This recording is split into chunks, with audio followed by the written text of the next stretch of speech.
अभी तक हम लोग ऋग्वेद के बारे में भाई ये आपको बताए हुए कि ऋग्वेद जो हमारा है वो सबसे महत्वपूर्ण ग्रंथ है, ठीक ना, जो हमको वैदिक पीरियड के समय का सारा सिस्टम के बारे में बताता है।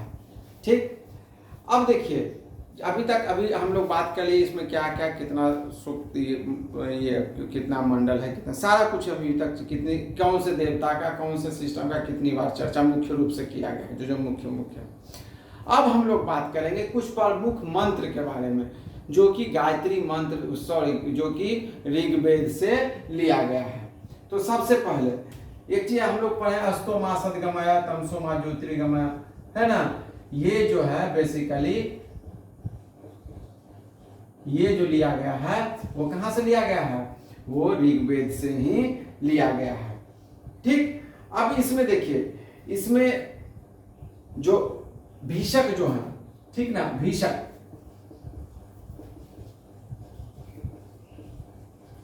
इनको जो देवता होते थे, ठीक ना, उनका चिकित्सक बताया गया है। किनका, देवताओं का। ठीक, ये जो कौन थे, डॉक्टर थे, किसका, गॉड्स हैं, देवता हैं उन लोगों का। ठीक, इसके अलावा आर्यों के 5 कबीलों की चर्चा की गई है। आर्यों के 5 कबीलों की चर्चा की गई है।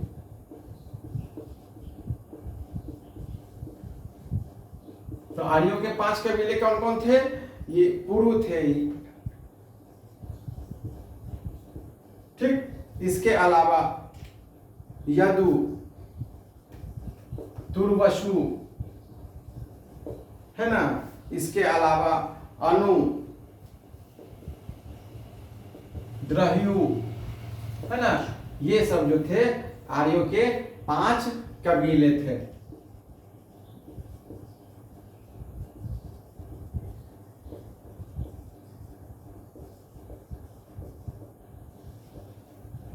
ठीक, अब देखिए इसी के 7वें मंडल में, यानी ऋग्वेद के 7वें मंडल में, ठीक ना, 7th मंडल में क्या है, ये जो राजा सुदास हैं, ठीक ना, और इनका जो है, ठीक ना, 10 राजाओं के 10 अलग राजाओं के खिलाफ, ठीक ना, युद्ध का वर्णन है।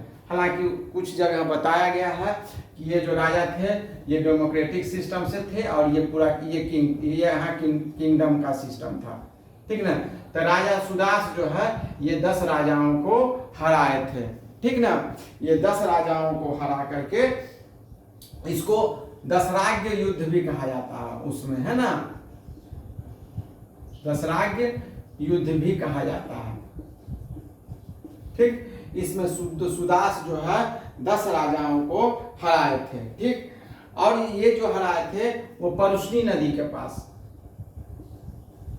परुष्णी नदी हमको आपको लोग को पता ही होगा, परुष्णी नदी किसका पुराना नाम है। ठीक, अब अगर ये नहीं है तो आप मेरा शॉर्ट्स भी देख सकते हैं। ठीक, अब देखिए इसके बाद ये जो सुदास थे ये क्या किए थे, ये पुरु जो थे, ठीक ना, पुरु, ठीक ना, और कुरु, आप ये पुरु जो थे ये सुदास के राजा थे, ठीक ना। ये जो थे आपस में मिल करके बाद में इनके जो वंशज थे राजा भरत, ठीक ना, और इस तरह से जो पुरु थे और क्या बोलते हैं सुदास जो थे वो कुरु, ठीक ना, इस तरह से, या इसको कह सकते हैं पहले भारत, है ना, ये दोनों आपस में मिल करके क्या बनाए थे, कुरु बनाए थे। और यही जो आगे बढ़े इनके जो राजा हुए वो राजा कौन थे, भरत, उन्हीं के नाम पर, ठीक ना, आगे जो हमारा देश था उसका नाम भारत पड़ा। ठीक, कुरु और पंचाल के साथ आपस में मिले थे। ठीक, उस समय अब देखिए इसके अलावा ये 7वें मंडल में है, इसके अलावा जब हम बात करते हैं तो कुछ जो टॉपिक्स हैं, जैसे अब इधर देखिए ये महामृत्युंजय मंत्र जो है,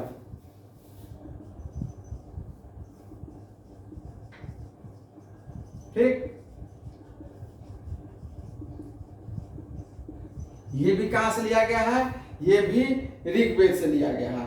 तो ऋग्वेद के 7वें मंडल के, ठीक ना, 59वें सूक्त के लगभग 12 श्रुतिज में इसका वर्णन है महामृत्युंजय मंत्र के बारे में। महामृत्युंजय मंत्र को आप जानते होंगे, जो ओम ह्रौं जुं श ओम भूर्भुवः स्वः ओम त्र्यंबकं यजामहे सुगंधिं पुष्टिवर्धनम् उर्वारुकम् इव बन्धनान् मृत्योर्मुक्षीय मामृतात् ओम स्वः भुवः भुवः सह जुं हौं ओम। ये महामृत्युंजय मंत्र ऋग्वेद से ही लिया गया है, 7वें मंडल से लिया गया है। इसके अलावा गायत्री मंत्र जो हम लोग पढ़ते हैं, ठीक ना, गायत्री मंत्र वो जो लिया गया है वो हमारे ऋग्वेद के 3रे मंडल के 62वें सूक्त के 10वें क्या बोलते हैं, ऋचा से लिया गया है। इसके अलावा लक्ष्मी सूक्त, ठीक ना,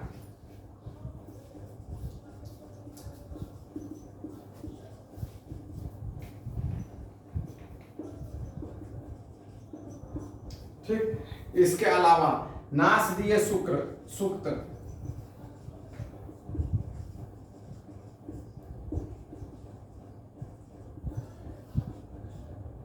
ये बेसिकली 10वें मंडल के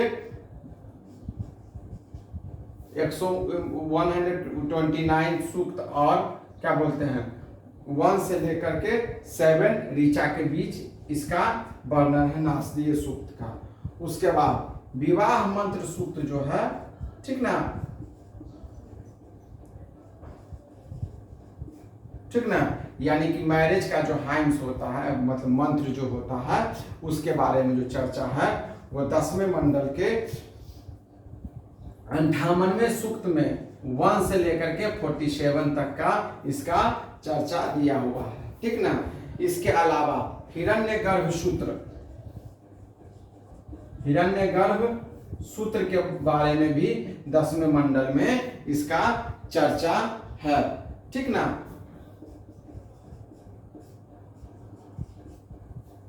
अब चलिए इसके अलावा जो हम लोग सुनते होंगे कि हमारे 33 करोटी देवी देवता हैं, बहुत जगह ऐसा कंफ्यूजन क्रिएट किया था। 33 करोटी का मतलब होता है 33 करोड़ देवी देवता है, लेकिन 33 करोटी का मतलब होता है 33 अलग अलग तरह के देवी देवता होते हैं। तो ये 33 तरह का जो देवी देवते हो 33 तरह का जो देवी देवता हैं उनके बारे में जो चर्चा है वो हमारे ऋग्वेद में दिया हुआ है। इसी को 33 करोटी देवी देवता भी कहा जाता है, ठीक। अब देखिए इसके अलावा इसमें हिमालय पर्वत,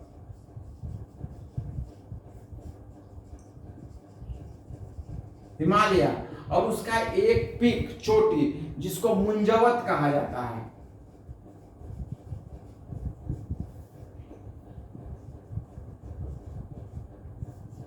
ठीक ना, मुंजवत कहा जाता है, उसके बारे में चर्चा है, ठीक ना। अब देखिए इसके अलावा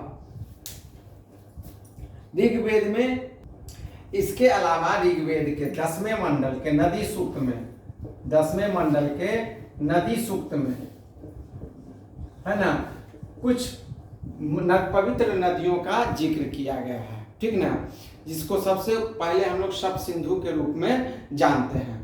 तो सबसे पहले कुछ जो अभी हम लोग उस नाम से जो आप जानते हैं उसके बारे में हम लोग बात करते हैं। जैसे आपका हो गया इंडस, है ना, झेलम, झेलम, चेनाब, ठीक ना, उसके बाद है रावी, ब्यास और सतलज, है ना। इसको सिंधु नदी कहा जाता है। इस ये झेलम, चेनाब, रावी और ब्यास, सतलज, इसके अलावा सरस्वती, ठीक ना। तो देखिए इंडस नदी को हम लोग सिंधु नदी कहा जाता है, जो वेद है उसमें इसका नाम सिंधु नदी है। इसके अलावा झेलम को वितस्ता नदी बोला जाता है, ठीक। इसके अलावा चेनाब को असिकनी, ठीक, रावी को परुष्णी नदी बोला जाता है,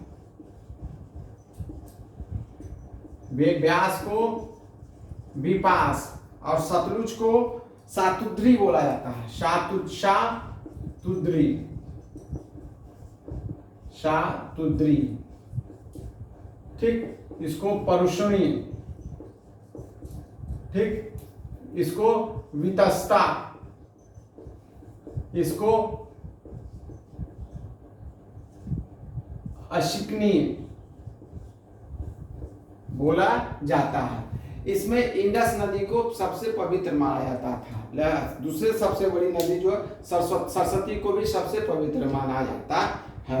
इसके अलावा कुछ जो नदी है, ठीक ना, जैसे गंडक,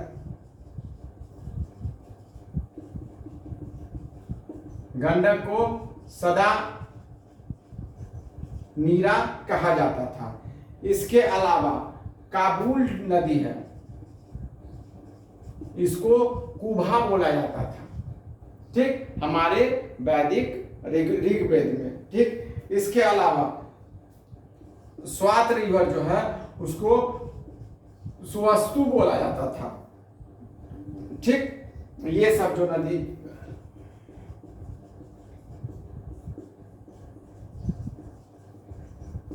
ये सब नदियों का जिक्र है।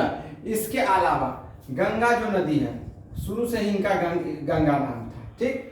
गंगा नदी का 1 बार जिक्र है, ठीक ना, और यमुना नदी का 3 बार जिक्र है, ठीक ना। टोटल जो हमारे नदी सूक्त में लगभग 25 नदियों के बारे में, 25 रिवर्स के बारे में बताया गया है, ठीक ना। लेकिन इसमें से लगभग 21 नदियों का जिक्र इसमें है, ठीक। इसमें से जो प्रमुख नदी है, ठीक ना, उसके बारे में बताया गया है कि उन नदियों का ऋग्वैदिक पीरियड में क्या नाम था। अब चलिए, इसके अलावा ऋग्वेद के पुरुष सूक्त में, ऋग्वेद के पुरुष सूक्त में, ठीक ना, जिक्र है कि एक जो विशाल मानव थे, ठीक ना, एक विशाल मानव से, ठीक ना, एक उनके शरीर से 4 अलग अलग वर्ण, यानी कि एक आदमी, एक विशाल मानव, यानी कि एक सुपर ह्यूमन से, ठीक ना, 4 अलग अलग वर्णों की उत्पत्ति हो गई। समझ लीजिए, हमारे समाज में हम लोग को तोड़ने के लिए कहा जाता है कि इस तरह का अलग अलग सिस्टम और भ्रांति फैलाया जाता है। आगे जब हम आप लोग को बताएंगे, जब क्या बोलते हैं भगवान बुद्ध के बारे में, उसके बारे में भी बहुत गलत तरह की भ्रांति फैलाई जाती है, ठीक ना, कि वो इस तरह का है, मतलब अपोजिट है, हिंदू का अलग, ये सब सिस्टम बताया था। तो वहाँ पर किसी भी तरह का अगर मतलब जो मिसरिप्रेजेंटेशन है, वहाँ पर हम आपको तथ्य के आधार पर आपको समझ में आ जाएगा कि ये सारे सिस्टम एक ही हैं, कि कैसे उसके बारे में आगे चर्चा करेंगे। खैर, अभी हम लोग इस सुपर ह्यूमन के बारे में करते हैं। इसमें से उनके श्रीमुख से जो निकला, उनको क्या बोला गया? ब्राह्मण बोला गया। यानी कि अब देखिए, इस नियम के हिसाब से भी बहुत सिस्टमेटिक तरीका से था, ठीक। यानी कि जो पढ़े लिखे जो व्यक्ति होंगे, जो साधना करे होंगे, जो पूर्ण रूपेण तप और तपस्या करके पूरे सिस्टमेटिक, जिनके पास ज्ञान होगा, नॉलेज होगा, वो यानी कि उनके श्रीमुख से जो निकलेगा वाक, वो परफेक्ट माना जाएगा। इसी कारण से ब्राह्मण को कहा गया कि चूंकि ये बहुत पढ़े लिखे साधक वर्ग से आते थे, इसी कारण से इनका महत्व ज़्यादा दिया जाता था समाज में। इसके अलावा दूसरा जो था वो क्षत्रिय था, ठीक ना। क्षत्रिय के बारे में कहा जाता था कि ये जो है बेसिकली ये सुपर ह्यूमन के भुजा, जो आर्म्स से निकले हुए हैं, ठीक। उसके बाद जो वैश्य का मतलब बनिया, यानी कि जो इस तरह के काम करने वाले लोग होते थे, ठीक ना, उनके बारे में बोला जाता था कि ये उनके किससे निकले हुए हैं? जंघा से निकले हुए हैं, ठीक ना। और इसके अलावा शूद्र, यानी कि ये जो है उनके पैर से निकले हुए हैं, यानी ठीक ना। तो ये सब अलग अलग तरह का वर्ण। अब देखिए एक ही मतलब जो सुपर ह्यूमन के ये अलग अलग सिस्टम होते थे। इस सिस्टम में आपको समझना है कि यहाँ शूद्र का मतलब होता है जो भी काम करने वाला लोग है, ठीक ना, वो सभी शूद्र की श्रेणी में आता है। तो यहाँ पर ये जो था ये बेसिकली क्या क्या था, काम के हिसाब से, on the basis of work, ठीक ना, काम के हिसाब से, यानी जिसका जितना ज्यादा काम करने का जो सिस्टम होता था उसके हिसाब से ये वर्णन। और ये जो था ये कोई रिजिड सिस्टम नहीं था, रिजिड सिस्टम ये नहीं था। आपको इसके बारे में अगर जानना है तो आप ये समझिए, वाल्मीकि जी महाराज, वाल्मीकि जी के तो बारे में जानते होंगे, जो क्या लिखे हैं, रामायण लिखे हैं, है ना। ये आगे हम इसके बारे में चर्चा करेंगे। इसके अलावा वेद व्यास जी महाराज, ठीक ना, वो क्या लिखे हैं, महाभारत लिखे हैं। अगर अभी के हिसाब से कहा जाए, जो पुर्तगीज सिस्टम को जो आगे कंटिन्यू किया गया है उसके हिसाब से कहा जाए तो ये सब जो है शेड्यूल कास्ट की श्रेणी में आते हैं, अभी के हिसाब से कहा जाए, ठीक। लेकिन ये जो दोनों थे वो क्या किए, जब ज्ञान प्राप्त किए तो क्या हो गया, ब्राह्मण से भी ऊपर हो गए, जिसको ब्रह्मर्षि बोला जाता है ना। ये ब्रह्म और इनका रामायण और महाभारत हमारे सनातन धर्म का सबसे नोबेल, सबसे पवित्र ग्रंथ के रूप में जाना जाता है, ठीक। ये जो टॉपिक्स है ये ऋग्वेद के बारे में आज चर्चा किया गया है, ठीक। आगे जब हम लोग पढ़ेंगे तो उत्तर वैदिक पीरियड के बारे में अब आगे चर्चा करेंगे। तो उत्तर वैदिक पीरियड का सारा जो इन्फॉर्मेशन मिलेगा उसका जो हम चर्चा करेंगे वो साम वेद, यजुर्वेद और अथर्ववेद से रिलेटेड उसके बारे में सारा चर्चा करेंगे। और फिर उसके बाद ब्राह्मण है, अरण्यक है, उपनिषद है, और उससे उत्तर वैदिक पीरियड में जो चेंजिंग हो गया है इसके बाद उसके बारे में हम लोग नेक्स्ट वीडियो में चर्चा करेंगे। धन्यवाद। जय हिंद, भारत माता की।